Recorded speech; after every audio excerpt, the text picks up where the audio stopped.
どうも、こんにちは。デミコです。はい。はい。今日は天気いいや。なんか昨日は変な天気だったからね。まあまあ。今日はね、何をやるかっていうとですね、サムネ見りゃわかるよっていう話ですけど、はい。こちらですね。これ、ボン。もうすでに1個作ったんですね。これ試しに作ってみたんですけど、今日はね、ちょっと久々にね、ガマ口。ね。はい。久々にガマ口をやっていこうと思います。はい。で、どうやってやったかっていうことなんですけど、米編みですね。はい。はい。以前バックでやった往復編みで米編みをしてやってます。はい。ね、あんだけ米編みっつって散々米編みやって、ガマ口でやってないってどういうことよっていう話なんですけど、別にやらなくたっていいんですけど、でそれ考えたらね、モザイク編みでもガマ口やりたいななんて思ってて、ガマ口もね、いろいろ種類持ってるんですよ。こういう幅の狭い近このぐらいのやつから、こんぐらいのやつまで、なんかいろいろあるんで、その中でちょっとね、これからも考えていきたいんですけど、これはとりあえず普通のサイズ8センチかな、口の。口径が8センチぐらいのやつなんですけど、ちょうどお財布的にもいい感じかなということで、今回はね、これをやっていこうと思うんですよ。これね、久々に。で、ご用意しましたのはこちらでございます。はい。これですね。はい。これどっちだっけ？ミックスシルク、どっちだっけ？セリアかな？セリアだと思うんだけど。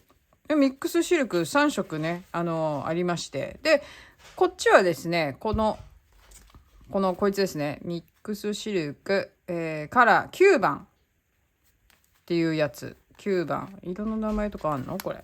色の名前は特にないかな。ね、五商産業さんの、綿が55、再生繊維、セルロース35、絹10%で 20g で73メートルってやつですね。はい。これの9と、縦に入れてきたのが紫の方。こっちですね。こっちの方を使いました。こっちは。はい。で、色が10番。ね、10番っていう、この色を使いましたね。で、それにですね、ほろっとちょっと、これですよ。やっぱりだるま。こいつをちょっと混ぜました。で、なんでこれを混ぜたかっていうと、これだけで編んでも別にいいんですけど、好みの問題なんでね。好みの問題なんで、これだけで編んでもいいんだけど、ちょっと私的には色がちょい濃いかなと思ったんですよ。こっちの色と合わせて編もうと思った時に、こっちだったらいいんだけど、これと合わせる分にはちょっと色濃いなと思って、ちょっとぼかすっていいか、こう、2色をこう、いい感じにこう、混ざる感じの雰囲気にしたいなと思ったら、やっぱりこうやってほんのちょっとでもこういう別の色をね、共通してこうやって入れていくと、いい感じに混ざるんで、今回はこの、せっかくね、この前だるまのレース糸出したんで、それをちょっと混ぜました。そうするとこの、なんていうの、ちょっときついっていうか、濃いじゃないですか。濃い色がちょっと和らぐんで、そんな感じで作ってみましたね。まん丸でね、中何が入っていくかって言うとね、毛糸ですわ。毛糸使い糸ですわ。コットン糸ね、これね。なんだろうね。これはね、確か、なんのやつだろう。フィルダーかなんかのコットン糸だと思うんだけどね。これ余ってるやつね。ちょうど丸かったから入れてみたんですけど。はい。で、今日は、やっていくのは、実際こっちを使ったのはこっちなんですけど、こっちでやっていこうと思います。はい。同じことです。同じことやります。これとね。はい。で、こっちの11番っていう方の色を使ってやっていこうと思います。ちょっと、ほんのりだけど、ちょっと違う感じに、色的にはね、違う感じになるんじゃないかなと思います。はい。じゃあ、これとこれを使って、で、ガマ口、これですね。これ、まだまだあとね、10個入り買ったんでね、あとね、6個。これで5個目かな、作んの。だからあと5個残って、あれちょっと待って、どうなってんの？これ開けるんだっけ？開けるんだった気がする。多分そう。そうだね。はい。これをね、ちょっと使って、こっちで買ったやつなんですけどね、ちょっとこういう彫りが入ってるの好きなんですよね。彫りが入ってるの、別に手彫りでもなんでもないんですけど、はい。で、そんな感じでじゃあやっとこうかな。で、使う針はサンゴを使います。サンゴを使ってこれと合わせてやっていくんですけど、両方にこれを使っていくので、途中でこっちとこっちのこっちとこっちの色だけ変えて、白はずっと使っていくっていう感じになりますね。なんか結構使ってるよ。結構使ってて、中の方がちょっと穴開いてきた感じよね。結構これもほら 20g 増量だからさ、長さがさ900メートルぐらいのかな、987メートル、約1キロだわね、あるんだけど、これと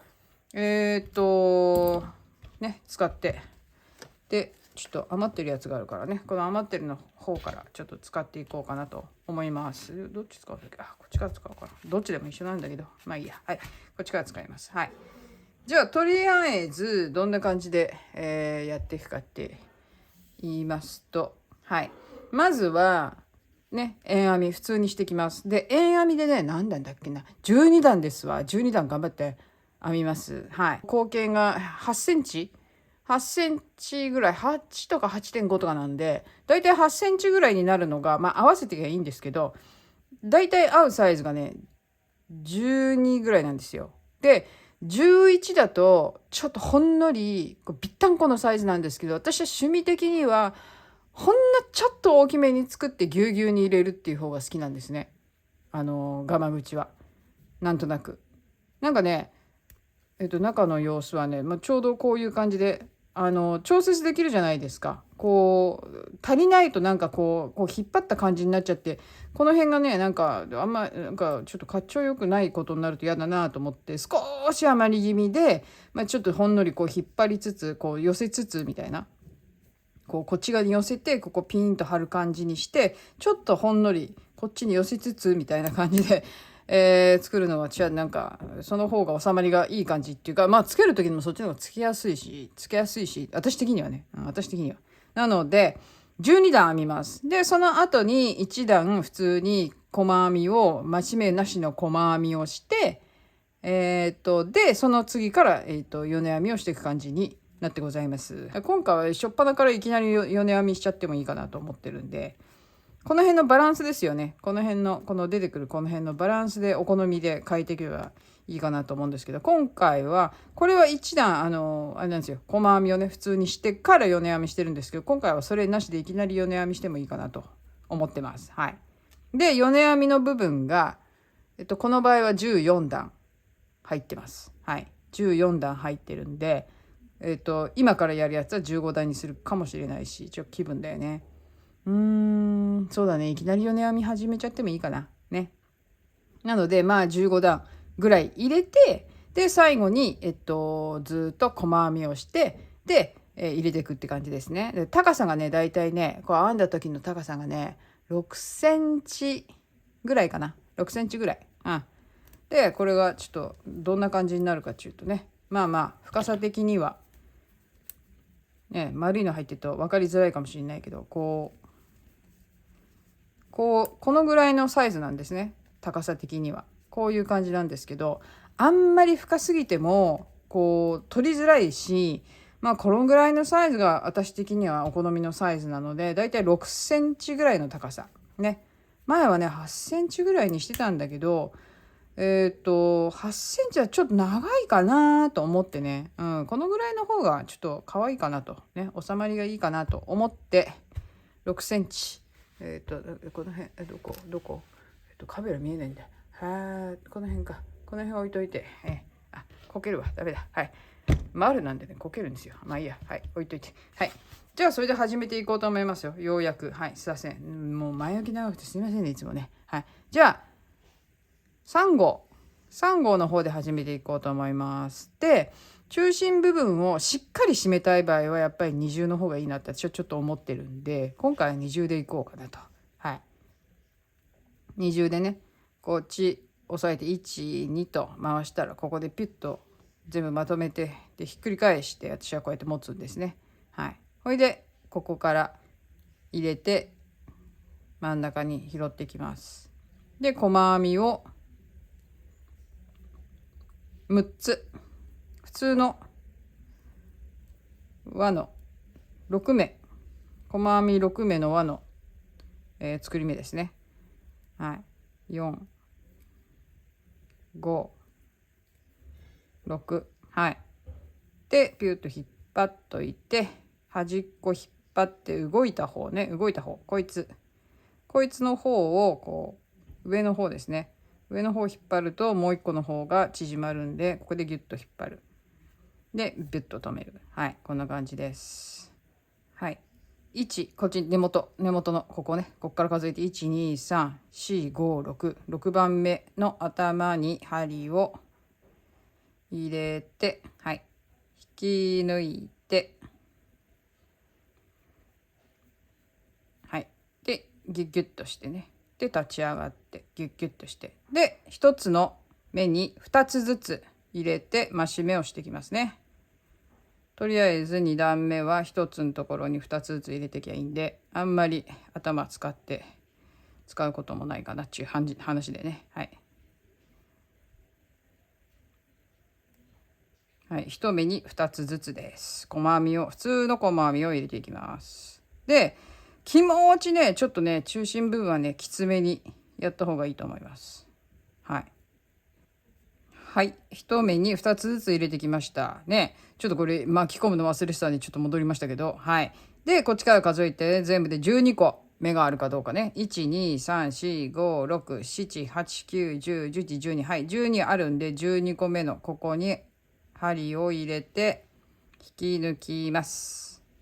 はい、ギュッギュッと引っ張って、はい、で立ち上がります。立ち上がったらまたこれギュッギュッと引っ張って、はい、でここでまた増し目していきますね。3段目は1目に2目入れて、次の1目に1目ずつ入れていく。はい、そんな感じでございます。はい、ではまず最初1、2と2つ入れたら隣は1つ。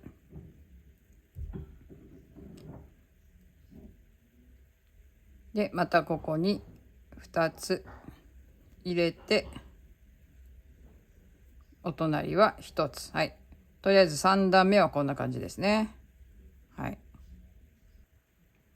123456789101112131415161718、はい18個入ってたら OK でございます。はい、次の段は24目にしていきますよということで、18個目のところにぐさっと刺して引き抜いてギュッと引っ張って、はい、立ち上がってギュッと引っ張って、はい、で次の増し目、はい、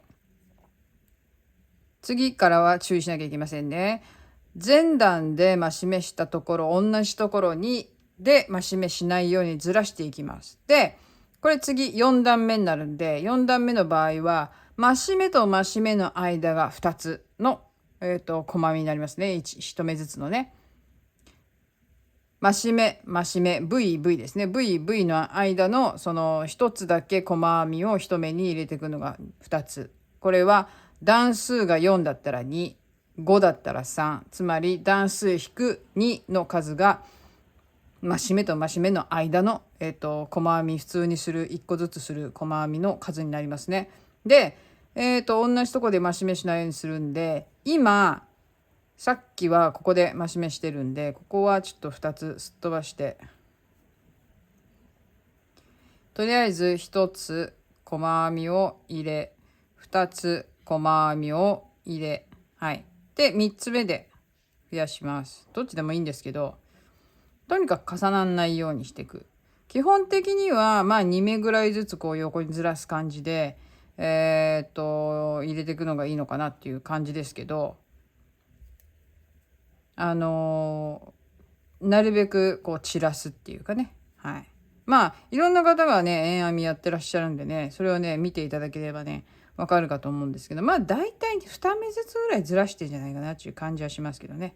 うん。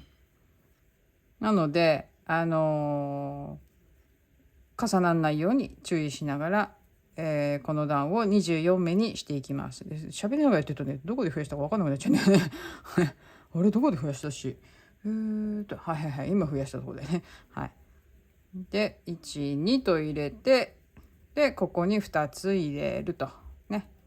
でまた1つ1つって入れたら2つ入れる。まあそんな感じでございますね。はい。でこれで1周早いね。1つ1つ2つ入れる。はい。で編んだら24目あるはずなんですけど、24目あったら引き抜いてギュッギュッてやって立ち上がると。次は5段目なので、30目にしていきます。でさっきはここで増し目をしたので、またここで私またここで、増し目をしようと思います、最初にね。はい。で次は3つ1と3回入れますね。はい。でそしたらまた増し目、こんな感じで重ならないように増し目を6つずつ増やしていく。1段でね6つずつ、はい、6目ずつ増やしてって最終的に12段編むといくつになるのっていう話ですね。 12×6 っていう話かな。そういう話になると思います。はいはい。なのでとりあえずこんな感じで輪をじゃない円編みを12段までしていこうと思います。はい。で今12345段目終わって6段目いくとこなんですけど、基本的にはね私のね増し目の仕方、最近の増し目の仕方っていうのはさっきチロッと言ったけど、2目ずらす感じずつでやっていく感じなんですけど、でこうやって見るんですね。どこで増し目したかなさっきっつってこう見て、ここなんですよ。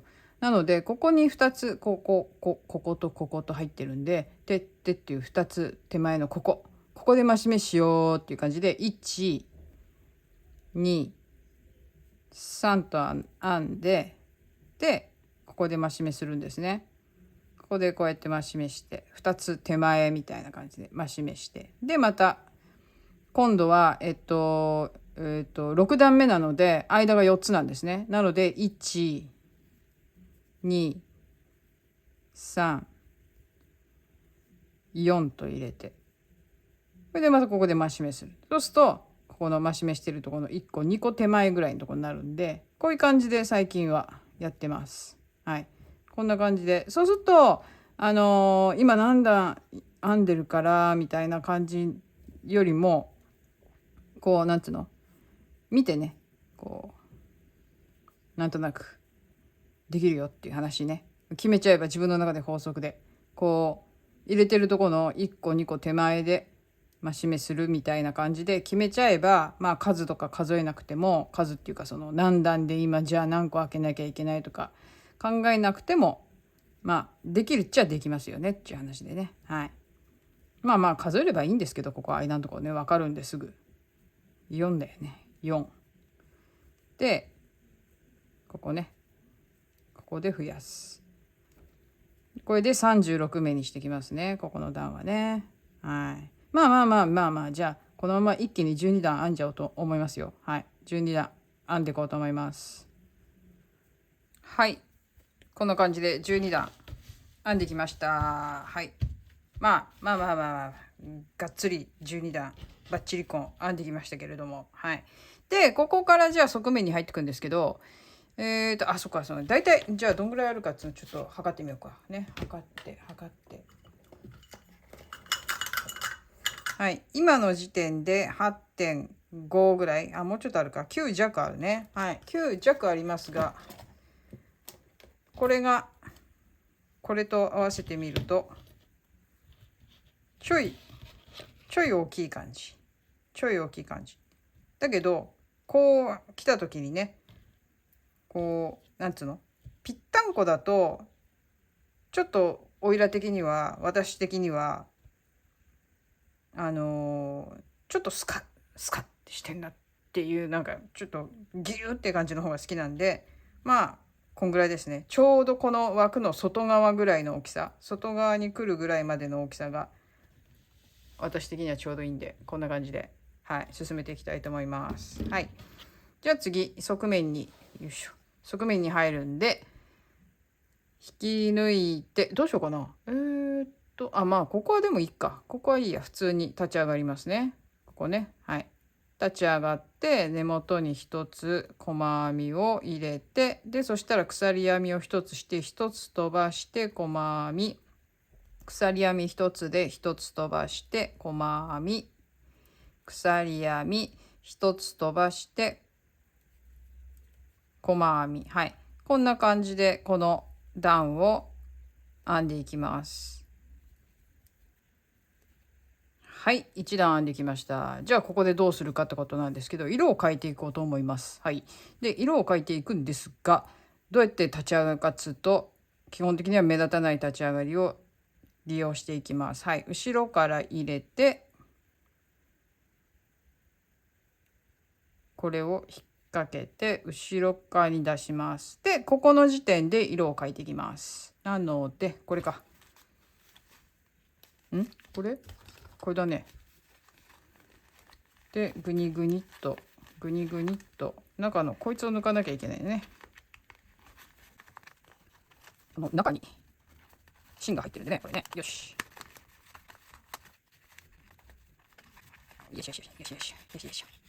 はいはいはいはいはい。でこれで変えていきます。で変え方なんですけど、この青い方と白い方を分けて、はい、分けて、で新しい方の糸を持って、はい、新しい方の糸と白い方の糸を持って、はい、とにかく入れると、はい、ビャッと、はい、入れて、はい、でひっくり返します。ひっくり返したら、こいつはこっち側に手前に置いといた状態で、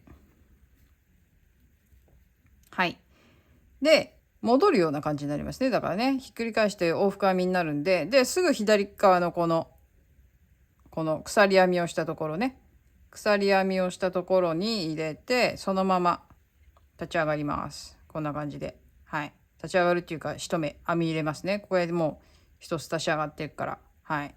でそしたら鎖編みをして、前段の鎖目のところに、鎖編みのところに細編みで一つ鎖編みをして、前段の鎖編みのところに、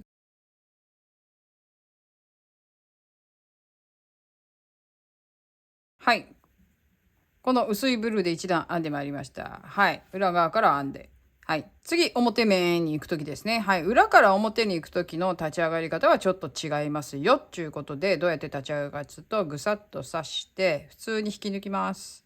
はい、普通に引き抜いて、で普通だったらこういくところを、はい、ここで糸を変えます。でちょっとねじれは解消させといて、でこれをこっち手前に置いておいて、でこっちね、こっちと次の段で編む糸とね、これは裏側にこっち側にこう置いといて、で今度また次の段編む糸と、こっちの白い糸をね一緒にしてここで抜きます。はい、でそしたら、はい、ひっくり返して、でここのすぐ下にこの前段で鎖編みをしたところがあるんで、そこで細編みを入れますね。またすぐね、こうやってね、はい。で鎖編みをして、前段鎖編みのところに細編み、鎖編みをして前段鎖編みのところに細編みっていう形で、こんな感じで交互に入れていく感じです。はい、これが米編みですね。で米編みをなんで往復でわざわざやってんだっつうね話なんですけど、まあ俺も前もね散々言ってるような気もしますが、何でも言いますよ。なぜかっていうとですね、やはり往復編みをすると同じように力がかかるので歪まないっていうことですね。そこが一番大きいですね。米編みは一定方向に編んでいくとやっぱり歪んでいくんで、それを少しでもなくすためにはってんでね、往復編みでしていった方が綺麗でございます。はい。なのでね、こういう編み方をしてます。はい。じゃあこのまんま全部で側面の米編み部分をなんだ15段そうだね、15段編めばいいんだね。はい、15段編んでいこうと思います。で注意しなきゃいけないのが、やっぱり表から裏に行くところの立ち上がり方と、裏から、表に行くところの立ち上がり方がちょっと違いますよっていうとこですね。はい。そこを注意するだけかな。うん。そこだけですよ。なのでそこを注意して15段編んでいこうと思います。はい。こんな感じで米編みを、15段編んできました。で、この後、もう一段米編みをしたいと思います。なので、色を変えて、で、その後に最後の段を編み入れる感じですね。はい。で、これで引いて、はい。じゃあ、もう一段。全部で16段です。全部で16段、米編みをしようと思います。はい。はい。はい、ここまで編んできましたよ。そしたら、これをまたチェンジして、こっちの、こうだね。はい。で、こっちの糸で最後の段を編んでいこうと思います。で、こっちに回して、で、これはもう使わないので、切ります。ちょんと。はい、切って。で、糸処理をしていきます。はい、糸処理。そしたら、ここは細編みで編んでいきます。入れたら、ここ目のところをちゃんと入れて、はい。で、前段の鎖編みのところを取って、で、細編みのところにも入れて、まあこんな感じでね、はい。全部細編みを1目に1目ずつ入れていきます。これで最後の段になります。なので、側面は全部で17段編んだことになるかな。はい。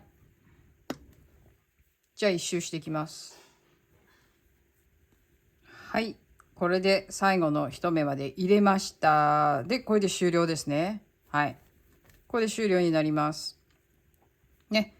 ここの入れて、ここを入れて、最後にここに入れたので、はい。最後、ここ。本来の立ち上がりのところに入れるのを忘れないようにしないといけないんでね。はい。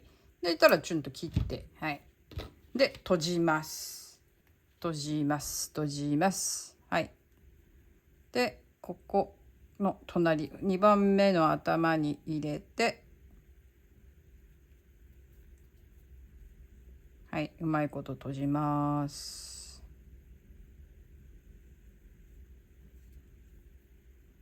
はい。まあ、ここはちょっと、一応、脇っちょのところで見えるところなんでね、綺麗に。まあ、見えるっつったって、何あんまりなんだ。じーっとそんなとこ見る人もいないと思うんだけど。うん。でもまあ一応ね、はい。隠れないところなんでね。はい。隠れないところでございます。はい。で、あとは、まあ、縁ギリギリぐらいに、こう、ね、入れておけば、まあ、何の問題もないと思いますよ。これでね。はい。ここは隠れるとこですから。はい。はい、こんな感じで出来上がりました。どうでしたろうって、まだ完全じゃないですけど、側ができましたということでね。はい、こんな感じになっております。だいぶね、色の感じがちょっと違うよね。だいぶっちゅうか、ちょっとだね。はい、すいません。だいぶとか言っちゃって。はい。じゃあね、この高さ、まあ、約、ね、どれぐらいかっていうのをちょっと測ってこう、定規でいこうかな、今日は。はい。だいたい5.5とか6センチだね、やっぱりね。高さ6センチぐらいです。これで。6センチぐらい。なんか面白いね、これね。なんかこんな、なんかカポッとなんかにはめてもいいような感じもしないでも、ないけど。はいはい。はい。じゃあ次。こいつをつけていこうと思います。はい。ね、パカーンと開いたらこれパコーンとはめるんですけど、立ち上がりの場所をね、見ていきましょう。どこだったっけっていう話なんですよ。わかんなくなっちゃうんですよ、立ち上がり。ね、ここだよね。ここだ。はい。見てください。立ち上がりの場所がよくわかりません。はい。いいことじゃないですかって話でね。で、裏側もね、あんまりよくわかんない。パッと見た感じ。はい。いいことじゃないですか。はい。立ち上がりここ。立ち上がりの場所をこう脇っちょに合わせるような感じでね。これではめていこうと思います。はい。で、むぎゅっと入れて。まあでも厚み的には全然余裕で入るんで、はい。こいつはね。このガマ口、このガマ口っていうか、このガマ口がまあ結構狭い方だと思うんだけど、はい。で、こんな感じで入れてってあげます。はい。そうすると、なんとなく余るじゃないですか、こうやって生地が。ね。なんとなく余る。そしたら、ギュッと。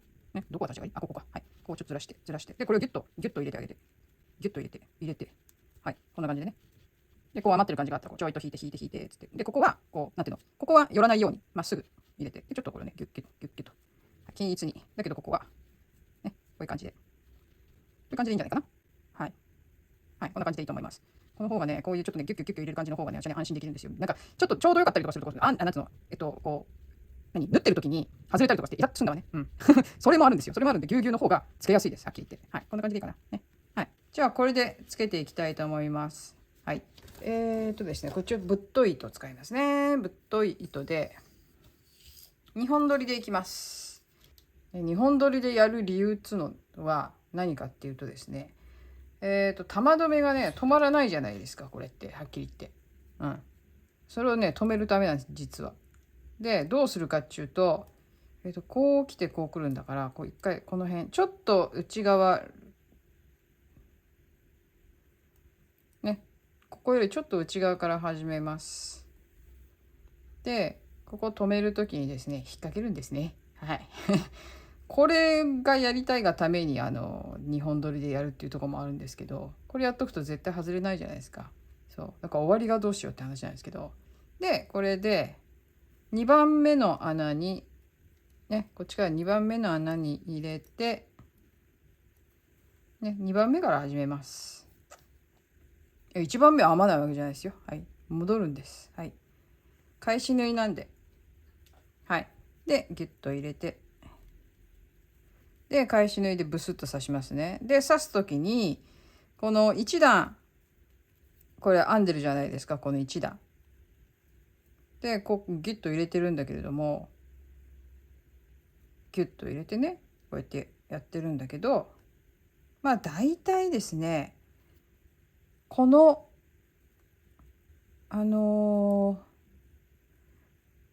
ここからこう縫った時に、ここから糸が見えるのも嫌なので、まあ、ここの頭の部分、ね、頭の部分、ここの下に入るぐらいの位置でいいと思います。ここですね。こういう感じ。はい。で、一番最初に入れて、まあ、この辺りに入る感じで。はい。この下でやっちゃうと、ちょっと出るんで、出ないようにね。はい。で、先送って、ちょっと結構離れたところ。ね。あ、最初だけ2回入れるわ。ね。最初だけ2回入れて。はい。長いとね、こういう感じでね。はい。めんどくさいことになるんですけど。で、ぐっと入れて、今ここ入れたんで、ここに出しますね。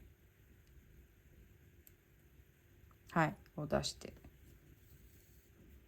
で、これは、私なんかファスナーつけるときと一緒なんですけど、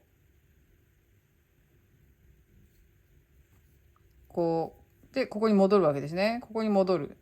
で、出すときに、いつも同じ方向、このすでに入れた、この糸ですね。この糸の上か下かっていうのはもう常に同じ方向から出します。私はだいたい、ここだと下かな。ね、一回下から、下でも上でもどっちでもいいんだけど、一回下から出したらもうずっと下から出す。で、またちょいと離れたところで、で、この、ちょっとぎゅうぎゅうになってるから、うまいことを、なんつうのかな、こう少し多めにね、取って、多めに、気持ち多めに、こう、生地をね、刺す、取る感じで。まあ、ギャザーまではいかないけれども、うん、まあ少し寄るぐらいの感じで。で、またこう入れて、で、下、ね、今通ってる糸の下から出して、で、またこの先にピュッと入れて、で、またこう下から、常に下から、みたいな、ね、同じように。はい、こんな感じで、じゃあ、ずっと止めていきたいと思います。とりあえず半周するか。ね。あれどこだいこうか。はい。でとりあえず半周しますわ。ね。はい。はい。半分編んできました。こっち側のね、ここの端っこも2回入れてあります。糸。2回入れてあります？入れてないよ、まだね。はい。2回目入れます。はい。まだ入れてなかった。はい。で、入れて、で、ここは少しグッと押す感じで、ね。ちょっとぴったりここが来るような感じでね。ちょっと押す感じでね。で、そしたら、3回目になっちゃった。まあいいや。はい。で、そしたら、まあ、ここは、糸がね、余ってるようであれば、私はこうやって、ちょっと、ほんのり通しつつ先に進むんですけど、なんなら別にね、切ったっていいんですよ、ここでね。切ってもいいと思うんだけど、続けて縫う場合には、ちょっと目立たないように通します。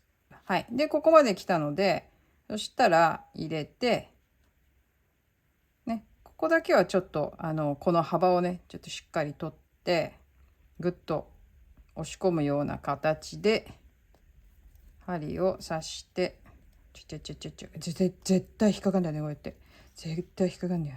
はい。まあまあ、でもこれが常ですから。はい。はい。ギュッと入れて、はい。で、ここも2回通します。でももう少しで糸がね、終わっちゃいそうだからね、これね。で、2回通して、はい。2回通して、はい。で、先に進んでいきますね。これね。はい。こういう感じでちょっと端っこだけ2回入れつつ、ね、こんな感じで留めていきます。基本的には、こっからね、糸が出ない感じで、あんまりなんつうの、欲張ってさ、生地をさ、こういっぱいこっち側からこうやって入れようと思ってやると出ちゃうから、ね、本当に最後の段の頭の首のところにこう通すぐらいの感じで全然止まってますから大丈夫です。はい、じゃあ最後までこれつけていこうと思います。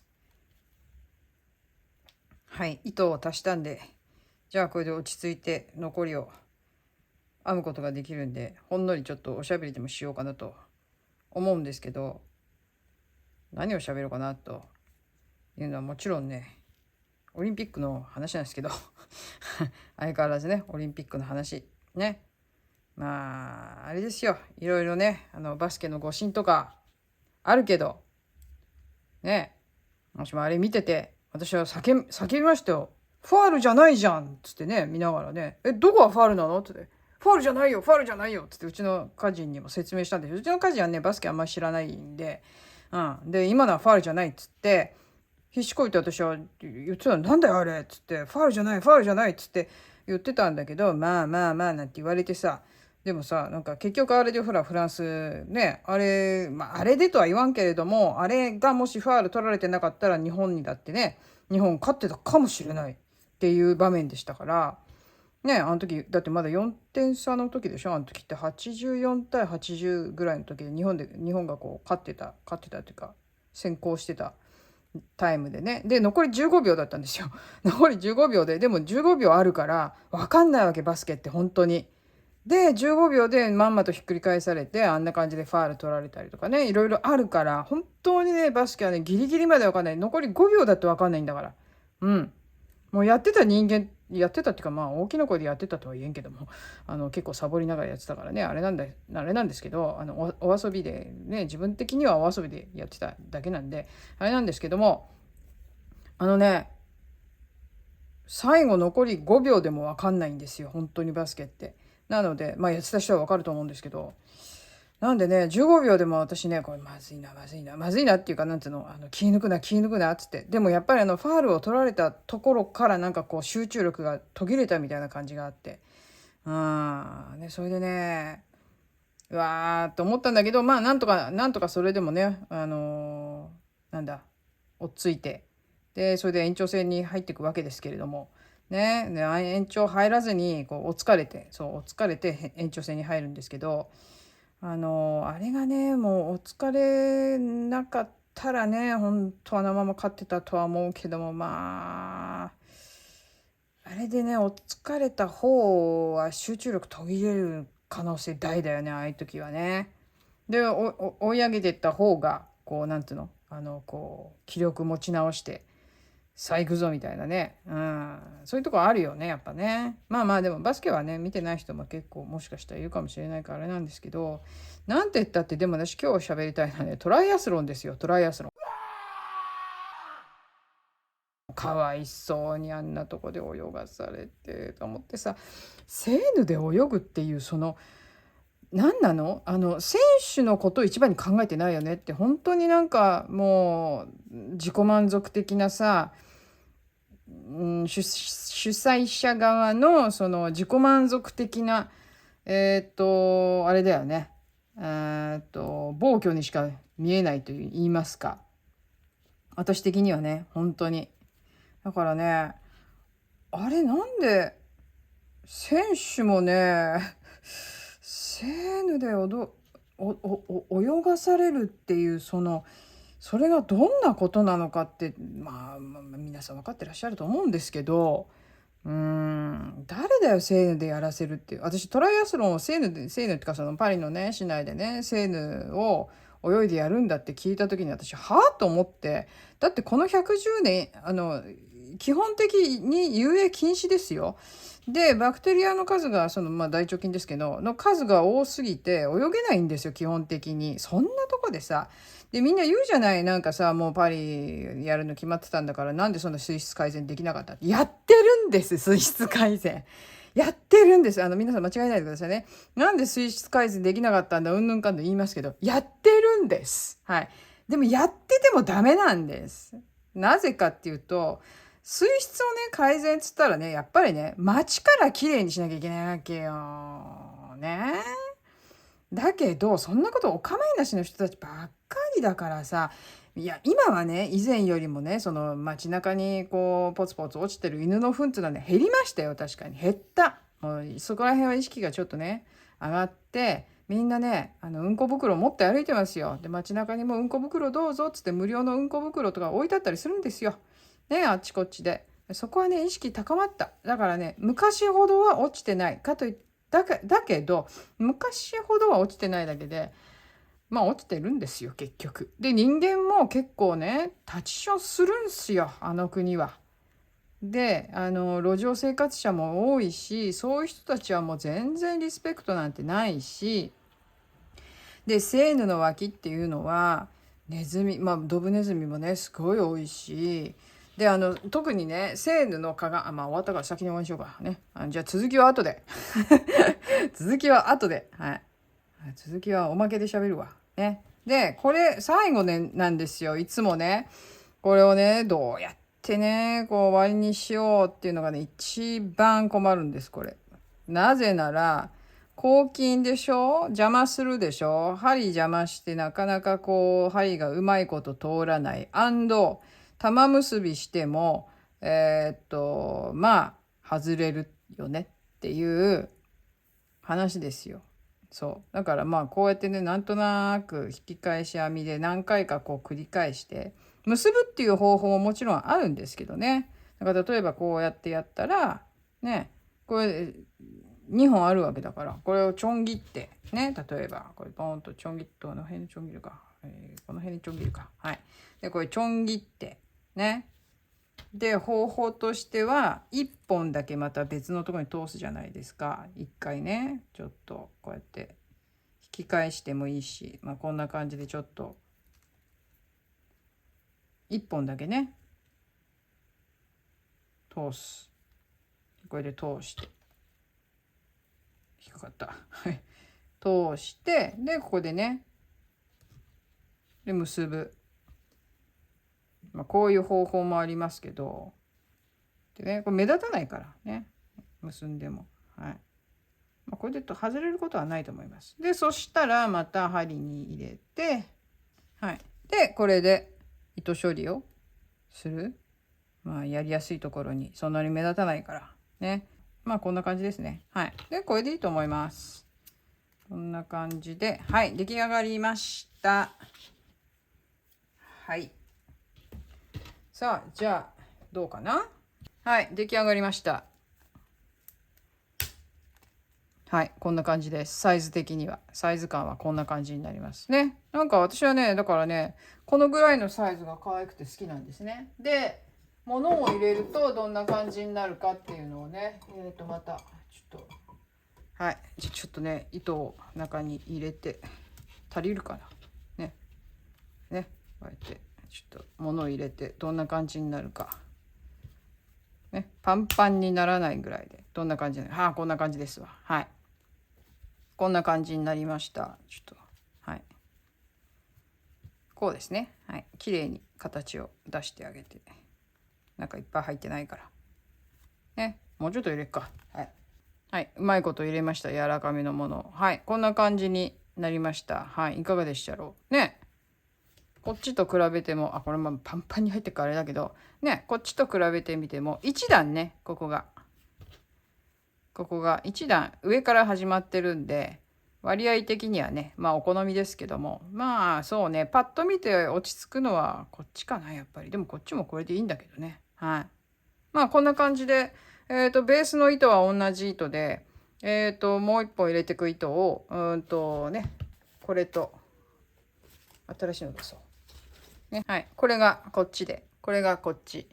ね、こんな、ちょっと画面入ってるちょっと見えないんだけど、見えないな。はい。これでいいね。はい。こんな感じで、これがこっち、これがこっちみたいな感じで入れてみました。ほんのり違うね。やっぱりね。雰囲気が。ね。はい。なので、ミックスシルクっていうこの糸を使って今回はガマ口を編んでみました。で、あえてこのだるまのね、糸を入れることでこのミックスシルクのこの肌触りさをね、ザラザラ感を強めてしまうっていうこの糸使ってる意味あるんかいっていうところもちょっとあるんですけど、でもそれはいいとしてね、これはもうこういうもんでっていうことでね、はいこれでいいと思いますよ、私。はい。可愛くできたんじゃない？いいじゃんね、これ。ね、やっぱりなんかいろいろ入ってますけど、はい、やっぱりこのぐらいがいいなね。はい、というわけで今回もねここまで、はい、ご覧いただきまして、違う、その前に完成。ガマ口っつうのはね、時々やりたくなるもんでしてっていうことで、私もね、いくつかキープして、もちろん持ってるんで、今後もね、機会があったらまたやっていこうと思ってるんですけど、いや、考えてるんですけど、角型のやつとかもね、結構持ってて、でそれをどうやってやろうかなって、どういう具合でいい具合にできるかななんつってね、いろいろ考えてるんですけど、基本的にはね、次ガマ口やるときはやっぱりちょっと大きめのやつで、モザイク編みでやりたいなとちょっと思ってます。はいというわけでね、じゃあ今回もここまでご覧いただきましてどうもありがとうございました。次回また次の動画でお会いしましょうということで、本日はここまで。ではさよなら。この後ちょっとオリンピックの話します。おまけ。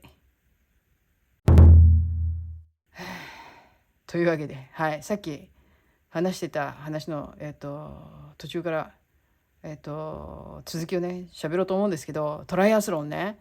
でなんかカナダの選手だっけ、カナダの選手がなんか試合終わった後になんか10回吐いたとかっつって、かわいそうにさ、そりゃ吐くわと思って。だって私だから見れない。私トライアスロンって別に見るの嫌いじゃないんですよね。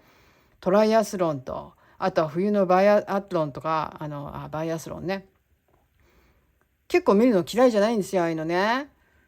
でもね、セーヌの泳ぎは見れなかった。気持ち悪くて。もう知ってんじゃんだって。毎日のように撮ってたんだから。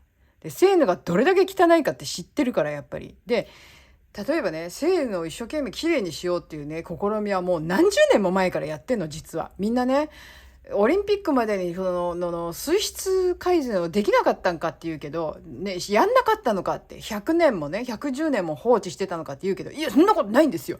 やってるんです。はい。水質改善一生懸命やってんの。でも、できないの。うん。簡単に言ったら本当にね、街が綺麗になんなきゃ無理、本当に。だって流れ込むんだから、セーヌに。でね、言うとね、セーヌの縁ってこう歩けるようになってるじゃないですか。ね。セーヌ河岸って。歩けるようになってるわけですよ。ケッツってね。日本語でケッツと何で河岸っていうのかな。ケって言うんですけど、フランス語で。で、歩けるようになってるの。で、そこってこうお散歩できるようにちょっと誘導的にさ、こう場所がさ、こう幅広く取ってあるところって、ああいうところは結構人来るんだけど、そうじゃなくて、まあ橋の下ってあるじゃない。こう、セーヌでいっぱい橋がかかってて、橋の下こう通るところだったりとか、あとは遊歩道、まあ、ずっと歩けるんですよ。ずっと歩けるんだけど、場所によって細くなってたりとか暗かったりとかする場所ってあるんですね。でそういうところにね、不老者とかがね、おしっこしたり、不老者だけじゃないけれどもおしっこの場所になってんのよ。でね、そういうとこ通るとおしっこ臭いのよ。でちなみにうんこもあんのよ。だから川の脇っちょでみんなそういうことしてるわけで。でね、セーヌの川ってあるでしょ。川のその高さね。からその河岸歩く場所の高さってそんなにね差がないのよ。で大雨降るとすぐ溢れるのね。そこまでは。ね。まあガコーンと下に入っていくから相当ね7、8メートル7、8メートルもっとかな。もっとかな。7、8メートルぐらいこう水かさが上がらないと、おいやばい街中に溢れるみたいな感じにはならないんだけど、でも水面が1メートル、大雨降ると1メートル、2メートルとかすぐ上がるわけ。で、2メートル上がるとね、もうね、歩けるところがみんな水浸しになるわけ。だから、ゴミとか全部また巻き込むわけよ。でね、トライアスロンやる前々日に雨降ったんですね。うん。で、結構雨降って、で、その時別にセーヌが溢れたっていうか、ちょっと、なんていうの、水かさが増えちゃってとかそういうことはないんだけど、でも、雨降るってことは、街中の水が全部セーヌに流れ込むわけ。で、とにかく街汚いでしょ。以前よりはマシになりましたよ。でね、犬の糞っていうのも昔は犬のうんこ掃除の人っていうのはいたわけです。で、面白いんだけどさ、ゲンチャリみたいなやつに乗ってきて、まあちょっとまたがるスタイルだったような気するけど、ゲンチャリってほどではないけど、まあわかんない。ちっちゃいやつ50、100cc ぐらいのバイクなのかな、わかんないけど、そういうちっちゃいバイクに乗ってきて、後ろにもうボックスがついてて、掃除機持ってるんですよ。で、それで犬のうんこをジュッジュッって吸ってくんですよ。で、そういうお掃除屋さんがいたの、昔は。今はもういない。いなくなった。うん。街がだいぶ綺麗になって、で、その綺麗になってっていうか、うんこを落とす人がそれほどいなくなって、で、今はその人見かけない。でも私がパリっていうかフランスに来たぐらいの時はいたんですよ、そういう人がまだね。いて、でそれで掃除機で吸ってくんですよ。うんこ掃除の人。うん。それぐらいもうそういう仕事があるぐらい汚かったわけ。うん。今はね、そうね、昔が100だとしたらどれぐらいに減ったかな。30ぐらいには減ったかな。うん、だから相当減った。だから公園とか、あと街中とかにもう袋を使ってくださいっつって置いてある街なんかも本当にね、地方行くとよくあるんですよ。パリはさすがにないかな。公園の中とかにはあるかもしれないけど、道にはないな。うん、ちょっと離れたとこ行くと、普通の街中に至るところにあったりするんだけども、パリはさすがになかった気がするな。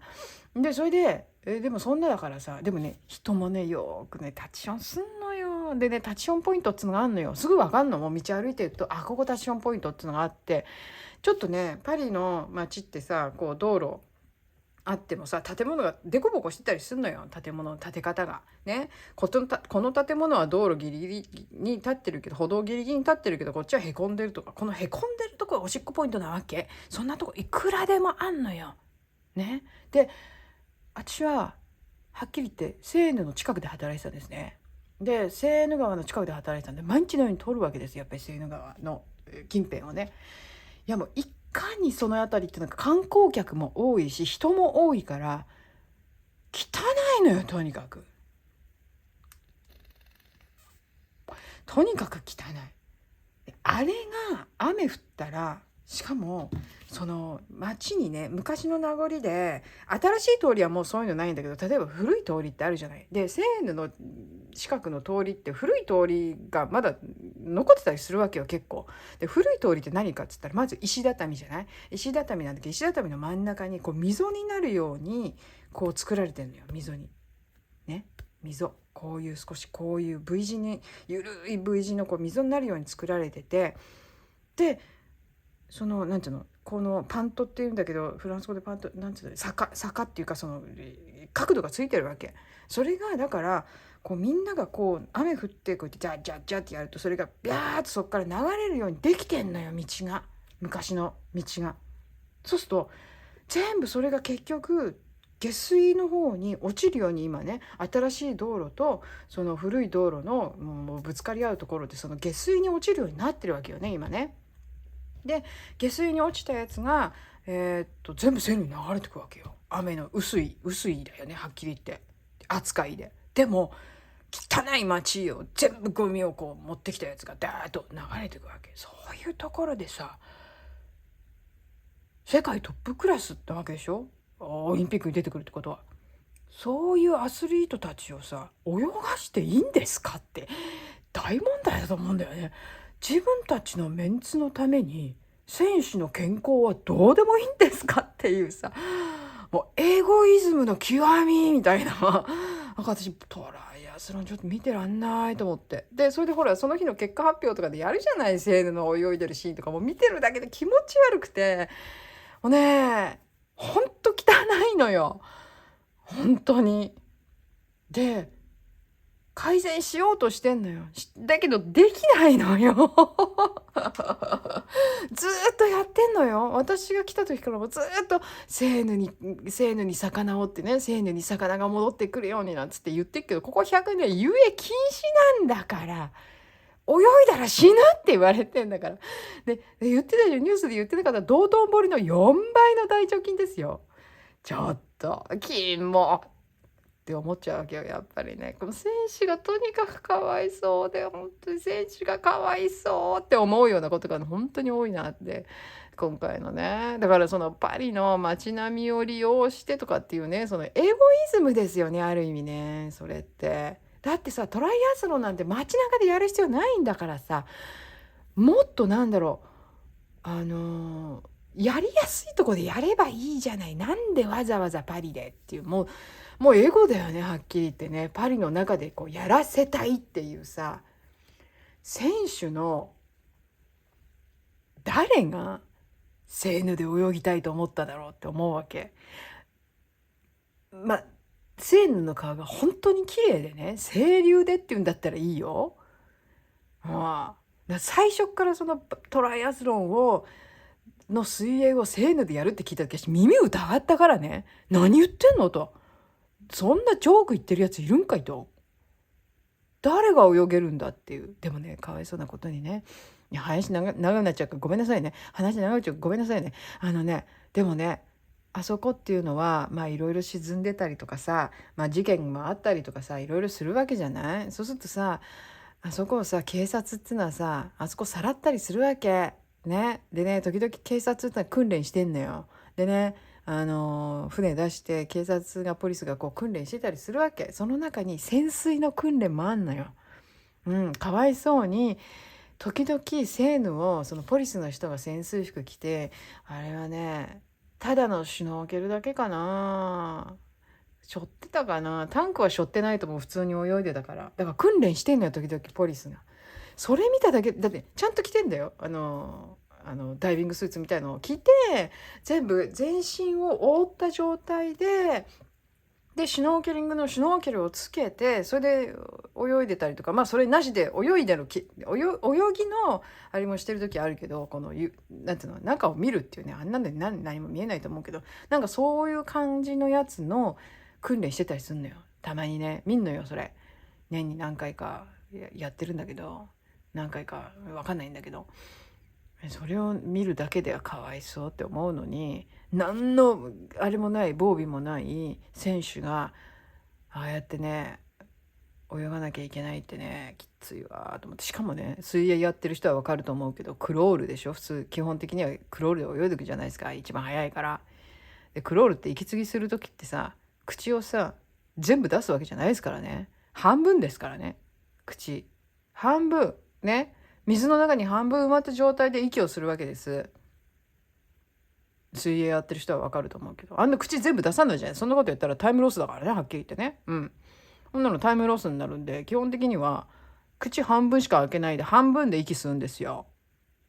私も水泳やってたんですけど、それ考えるとさ、どう考えても口の中に入るよねっていう。で下手したら飲み込むよねっていう。もちろん飲み込むでしょうね、おそらくね。だから吐くんだと思うんですけど、あんなもう絶対もう無理無理無理。普段のセーヌの周りでね、どういう状態なのかって知ってたのに、絶対セーヌで泳ぐなんてありえないっていう感じ。いやもう金も金も金も金もということでございます。なんかおまけでだらだら喋っちゃいましたけど、いやもうオリンピックいろいろ本当話題があるよね。まあでもね、日本人選手頑張ってる、頑張ってる。だからね、あれだよ、その部分では楽しみたいと思いますよ。なんかとにかく誤審はムカつくんだけども、まあでも毎回あるからね、それはね、毎回あるからしょうがない。それはしょうがいやしょうがないってね、選手には言えないよね。誤審された人はさ、もう本当に不幸だと思うし、あとボクシングの話ね、もうこの話すると長くなるからあれなんだけど、ボクシングもありえねえねって話ですよ。女子ボクシングにね、あの人は性分解疾患っつって、あれですよね、生まれた時なかったから女の子ってしたけど、生殖体調べたら男だったっていう人なわけでしょ、あの人って。まあ疾病ですよね、ある意味のね、疾患なわけですよ。だからね、だからといって Y の染色体入ってる人が XX の試合に出るなって話ですね。それが分かった時点でやっぱり選手としてアスリートであれば、本当にスポーツマンシップに乗ったアスリートであれば辞退するべきだと思いますね。まあでもあれをね、どっちかって言ったらでもね、辞退すべきっていうか、もうその分野でのあれなんか、特にボクシングだから分野でのその女子部門でのその試合をするっていうことをね、やっぱりね遠慮すべきですよ。っていうかその前に IOC が出てもいいって言ったこと自体がもうとんでもだと思いますね。いや、まあその辺の話はまた今度するとして長くなっちゃうからねというわけでございます。はい、すいません。いや、まあセーヌのことに関してはね、力説させていただきました。毎日見てた身としてはね、もうとんでもないけど、あんなとこで泳がせるなんてね、世界のアスリートなんだと思ってんだってちょっとね思いました。というわけで、まあでもね、残りあと、10日ぐらいあると思うんですけども、まあちょっと楽しんでいこうと思います。というわけで、じゃあね、バイバイ。